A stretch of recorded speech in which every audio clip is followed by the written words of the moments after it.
शहरातील अनेक गॅस एजन्सीजसमोर सकाळपासूनच चंद्रपूरकरांनी रांगा लावलेल्या आहेत। परिस्थिती नियंत्रणात ठेवण्यासाठी बाउन्सर्स तैनात आहेत आणि ही चंद्रपूरच्या गॅस एजन्सी बाहेरची दृश्य आपण पाहतोय।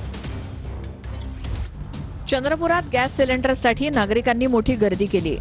गॅस एजन्सी समोर सकाळपासून लोकांनी लांबच लांब रांगा लावल्या आहेत। गर्दी वाढत असून नागरिक आणि एजन्सी मालकांमध्ये वादाच्या घटनाही समोर येत आहेत। परिस्थिती नियंत्रणात ठेवण्यासाठी काही ठिकाणी खासगी बाउन्सर तैनात करण्यात आलेत। यवतमाळच्या दारव्हा शहर आणि ग्रामीण भागात घरगुती आणि व्यावसायिक गॅस सिलेंडरचा तुटवडा निर्माण झालाय। भल्या पहाटेपासून ते अगदी कडाक्याच्या उन्हात देखील नागरिक रांगा लावत आहेत। मात्र तासनतास थांबूनही गॅस मिळत नसल्याचं नागरिकांचं म्हणणं आहे। नागरिकांकडून प्रचंड संताप व्यक्त केला जातोय। सोलापूर शहरात 10 दिवसांनंतर एलपीजी पंपावर गॅस आल्यानंतर रिक्षा चालकांनी रांग लावली। शहरातील 2 ते 3 पंपांवर एलपीजी गॅस उपलब्ध झालाय।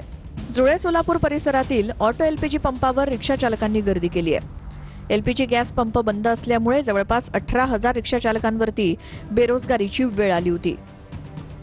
तर तिकडे रत्नागिरीमध्ये सिलेंडर नंतर आखाती देशातील युद्धजन्य परिस्थितीचा परिणाम आता खतांवर होण्याची शक्यता वर्तवली जाते। रत्नागिरी जिल्ह्यासाठी 28,000 मेट्रिक टनाची खतांची मागणी होती। केवळ 12,000 मेट्रिक टन खतासाठी मंजुरी देण्यात आली आहे। रत्नागिरी जिल्ह्यातील 80,000 हेक्टर क्षेत्र खरीपासाठी लागवडीखाली येणार आहे।